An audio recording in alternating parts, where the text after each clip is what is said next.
भैया जैसे मैंने कई बार बता चुका हूँ, ये बार बार ये प्रश्न आ रहा है। देश में एक मुहिम चली है कि सब चुनाव एक साथ कराए जाए।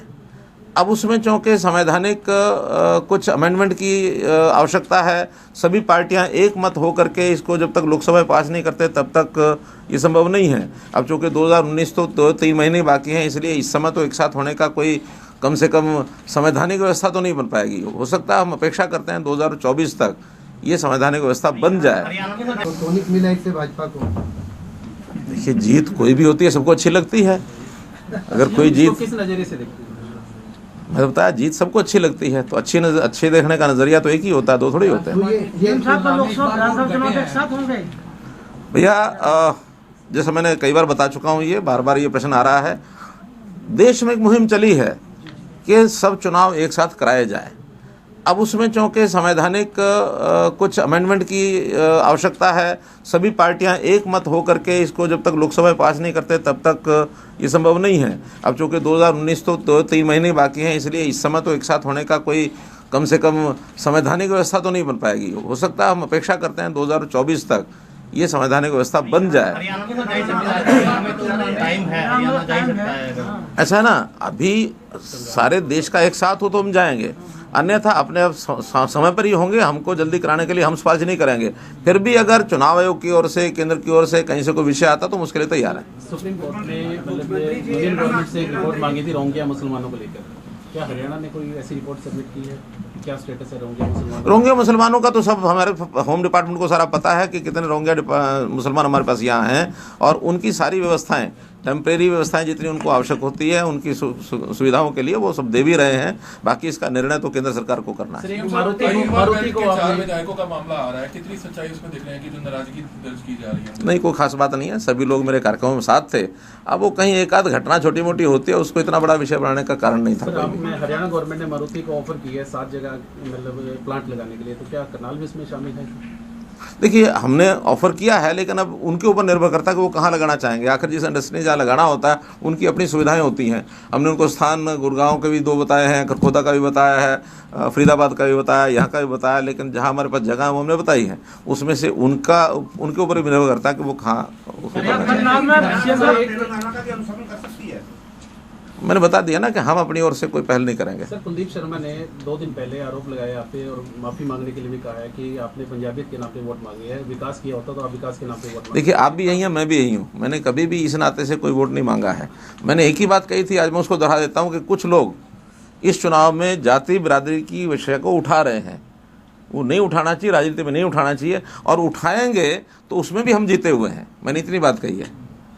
मुख्यमंत्री जी, कुछ प्रोजेक्ट हैं जो आपने शुरू उसको इनडायरेक्टली आप कुछ भी कहें, लेकिन अब सामने वाले उठाते हैं। अब सामने वाले उठाते हैं तो भाई, जाति तो हर किसी व्यक्ति की होती है। आपकी भी है, मेरी भी है, इनकी भी है, उनकी भी है। जाति जो जिस घर में पैदा हो गया उसकी वो जाति बन गई। लेकिन जातियों को राजनीति में नहीं लाना चाहिए। हमने एक ही बात कही है, हरियाणा एक, हरियाणवी एक। हम जाति के आधार पर कोई भेदभाव किसी में करते नहीं है। अटल जी का जन्मदिन है, तो क्या सरकार अटल जी का उसमें कोई पत्रकारों या लेखकों के लिए कोई ऐसी योजना पुरस्कार? ये जितनी योजना आज चला रहे हैं, ये इसमें पत्रकार भी शामिल हैं। आपने पॉलीक्लिनिक का जुलाई में उद्घाटन किया था, पॉलीक्लिनिक का बिल्डिंग इनॉग्रेट हो गई है सर, और स्टाफ जुलाई में आपने डिपार्टमेंट रिक्विजिशन करके दे रहा है। डिपार्टमेंट स्टाफ जो है स्टाफ रिक्विजिशन करके दे रहा है सर। हेल्थ डिपार्टमेंट से लगातार संपर्क में। मुख्यमंत्री डिस्पेंसरीज में ईएसआई डिस्पेंसरी में स्पेशलिस्ट पहुंचे हुए हैं, जबकि हॉस्पिटल में खाली है, मशीनें खाली पड़ी हैं। ईएसआई डिस्पेंसरी में स्पेशलिस्ट है, जबकि हॉस्पिटल खाली है सर। यहाँ कोई यहाँ ईएसआई यहाँ डिस्पेंसरी है ना, स्पेशलिस्ट है, जबकि हॉस्पिटल खाली है। विधानसभा की तुलना में इस बार मतों की संख्या कम हुई है, किस नजरिए से ले रहे हैं? देखिए, ये जो चुनाव होता है एक स्थानीय चुनाव होता है, बहुत फैला हुआ चुनाव होता है, और इस फैले हुए चुनाव को विधानसभा के चुनाव में वोटों की संख्या के हिसाब से नहीं जाना चाहिए। अगर तुलना करनी हो तो जब दोबारा से विधानसभा का चुनाव होगा तब विधानसभा का चुनाव विधानसभा से करेंगे। कोई एक और। मुख्यमंत्री जी, आपने ये योजना बड़ी अच्छी योजना चालू की है। मेरा एक सुझाव है कि किसी भी योजना का जो सबसे बड़ा ब्रांड एम्बेसडर होता है वो वहाँ का मुख्यमंत्री ही होता है। और आप किसी भी शहर में, आपके इतने प्रोग्राम पूरे हरियाणा में होते हैं, जैसे क्रशिंग चली हुई है, फार्मर्स को पेमेंट्स नहीं हो रही है। सीनियर डिप्टी मेयर और डिप्टी मेयर किस आधार पर चुने जाएंगे? इस आधार पर के तो पार्षद हैं वो चुने।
है सर सरल सेंटर स्पेशली ड्राइविंग लाइसेंस और ड्राइविंग टेस्ट के लिए यहाँ पे कमरा है सर। यहाँ पे 18 काउंटर बने हुए हैं और यहाँ पर sir vehicle registration, driving licence renewal, कोई भी उसका सर टेस्ट हो, उसने अपनी फोटो चेंज करानी हो, एड्रेस चेंज, सब इसमें होता है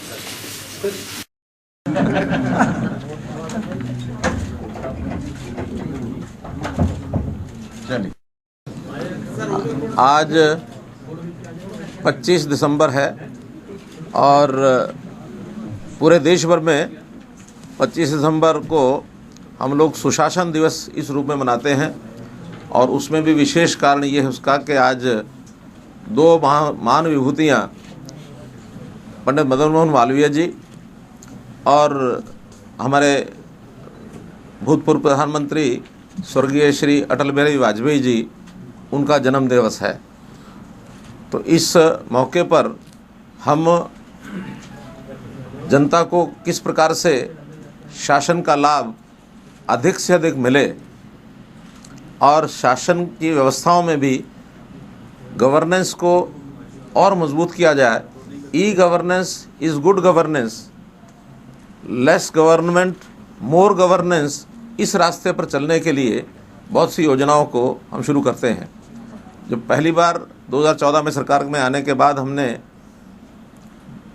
गुड गवर्नेंस डे जैसा आज के दिन हमने मनाया था 2014 में, तो ई रजिस्ट्रेशन शुरू की थी। और ई रजिस्ट्रेशन के माध्यम से किसी को भी ज़मीन की रजिस्ट्री कराने के लिए जो एक क्युम्बरसम एक एक्टिविटी होती है और उनको कई बाधाओं में से निकलना पड़ता है और फिर भ्रष्टाचार दुनिया भर का होता है, उसको कम करने के लिए, उसको समाप्त करने के लिए और व्यक्ति जा करके और एक काउंटर पर अपनी चेकलिस्ट के माध्यम से जो डॉक्यूमेंट उसको देने हैं, बेचने वाला खरीदने वाला एक साथ जाए और अपनी रजिस्ट्री के लिए सुबह जा करके और एक बार अप्लाई कर दे, उसके बाद उसको घर बैठे रजिस्ट्री मिल जाएगी, या तो शाम को कलेक्ट कर ले, नहीं तो घर बैठे रजिस्ट्री मिले। इसमें बहुत बड़ी सफलता हमको मिली। बहुत से बिचौलिए जो हैं, जो इस प्रकार के धंधे करते थे, उनको हमने समाप्त किया और उसी को आगे बढ़ाते बढ़ाते कई योजनाएं पिछले 4 सालों में हमने की हैं। आज जो सबसे बड़ा प्रोग्राम उसमें हमने चलाया कि 37 विभागों की लगभग 485 योजनाएं और सेवाएं, सर्विसेज एंड स्कीम्स, इनका लाभ लोगों को इधर उधर न भटकना पड़े, एक ही जगह जा कर के अपना फॉर्म भर के उन सेवाओं का लाभ ले सकें, उन सर्विसेज का, उन योजनाओं का लाभ ले सकें। एक आज लॉन्च किया है अंत्योदय केंद्र, सरल केंद्र। डिस्ट्रिक्ट हेडक्वार्टर्स के ऊपर 22 अंत्योदय केंद्र, 22 सरल केंद्र, इनका आज उद्घाटन किया। और दोपहर 2 बजे 71 जगह पर तहसील हेडक्वार्टर्स के ऊपर जो अंत्योदय केंद्र और सरल केंद्र, एक ही जगह पर अंत्योदय सरल केंद्र उनका नाम होगा, उसका लॉन्च होगा। लगभग 4000 गांव में जो अटल सेवा केंद्र के माध्यम से, जहां VLEs बैठे हैं, जहां कॉमन सर्विस सेंटर्स, साझा सेवा केंद्र, जिनको हमने इस नाम से पहले शुरू किया था, बाद में उनका नाम अटल सेवा केंद्र किया था, वहां भी इन सेवाओं का लाभ लोग वहां ले सकेंगे। तो इस प्रकार से एक बड़ा एक प्रोजेक्ट, और मैं समझता हूं कि इस प्रकार का बड़ा प्रोजेक्ट केवल हरियाणा ने शुरुआत की है और मैं समझता हूं इसकी सफलता के बाद निश्चित रूप से दूसरे प्रदेश भी इसको फॉलो करेंगे। सरल केंद्र में किस तरह की सुविधाएं मिलेगी लोगों को? सरल केंद्र में सुविधाएं, जैसे उदाहरण के लिए मैं आपको कुछ बता सकता हूं। मानो अलग अलग विभाग हैं, जैसा मान लो एग्रीकल्चर विभाग का, उन्होंने कोई लाइसेंस लेना है सेल स्टॉक या इंसेक्टिसाइड्स की जो दुकानें लाइसेंस लेती हैं, वो लाइसेंस वहीं अप्लाई कर सकते हैं।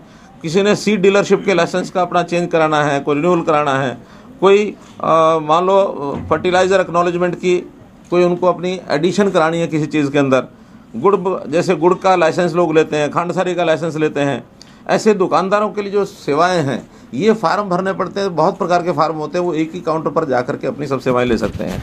जैसा मान लो आपने नया कनेक्शन लेना है, इलेक्ट्रिसिटी का लोड बढ़वाना है या इलेक्ट्रिसिटी का लोड घटवाना है, या आपने LT से HT पर अपनी लाइन बदलवानी है, HT से LT तो कोई नहीं कराता, LT से HT सब कराते हैं, वो आपने लाइन चेंज करानी है। ऐसी पावर डिपार्टमेंट की बहुत सी ऐसी सेवाएं हैं जो अभी वहाँ जा करके एप्लीकेशन देने पड़ते हैं, सिफारिशें करनी पड़ती हैं। अब ऑनलाइन आप अप्लाई करेंगे और विद इन टाइम हर एक सर्विस का टाइम तय होगा, उस टाइम के अंदर वो सर्विस आपको मिल जाएगी। पेंशन स्कीम में भी हूँ। मुख्यमंत्री जी हेलो,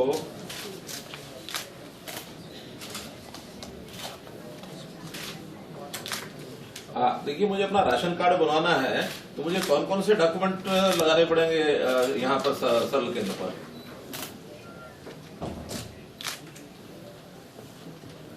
मेरे नाम का क्या करेंगे? जब मैं राशन कार्ड बनवाना तो मेरा नाम क्या करना है? आप मुझे अपनी जानकारी दे दो जो देनी है।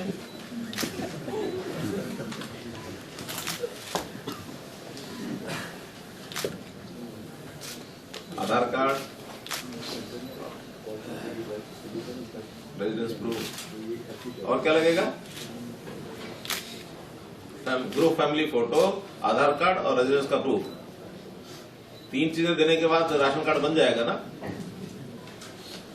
चलिए, धन्यवाद। सर ये बाद में ट्रैक करने के लिए नहीं, बाद में ट्रैक करने के लिए है सर, आपको कोई कठिनाई तो नहीं आई? उसके लिए बेसिकली हम रिकॉर्ड रखते हैं।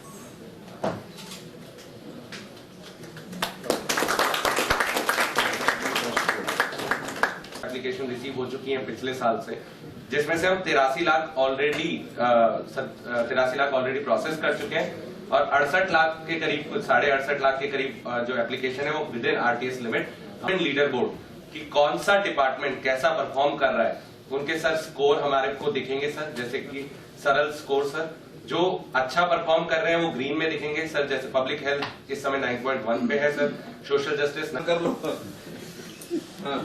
इसी प्रकार से district leader board next time तक सारा प्रदेश सुन रहा, कमाल नंबर 1 पर आना चाहता है।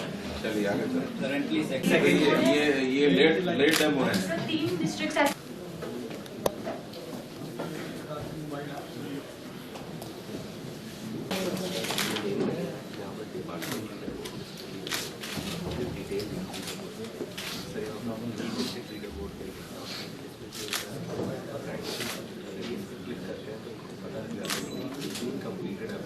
हमने आज इस मुकाम पे पहुंचाया है। Digital Haryana sensor CMGGA programme team in CM office and GG association सम्मानित करते हुए माननीय मुख्यमंत्री महोदय जी आवास भारद्वाज जी आ जाएंगे। आवास भारद्वाज, इनके बाद दीपक बंसल, दीपक जी,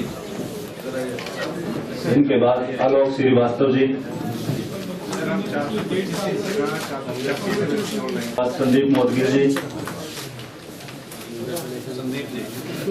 इनके बाद रमनदीप कौशल जी,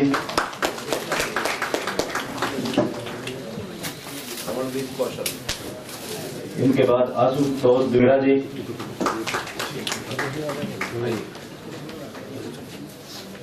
श्री अमरजीत जी जूनियर